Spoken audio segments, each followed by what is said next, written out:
Welcome to World in 2 Minutes. These are your headlines. President Abdel Fattah el Sisi has approved what he calls anti-terror legislation. He creates special courts and lays out new punishments.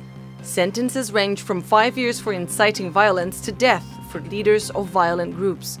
The law protects authorities from punishment when they use force in performing their duties.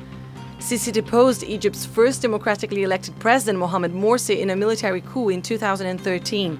He and many members of the Muslim Brotherhood have since been sentenced to death.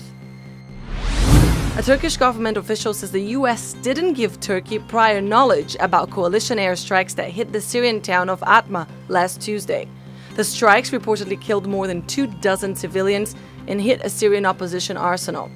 The US embassy in Ankara hasn't commented.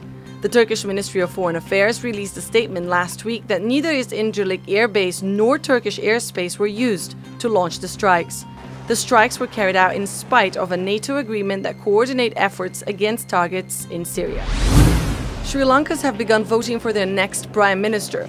They're choosing between incumbent Renew Wickramasinghe's United National Party and the Sri Lanka Freedom Party of former President Mahinda Rajapaksa. The current president, Maithripala Sirisena, defeated Rajapaksa in elections in January.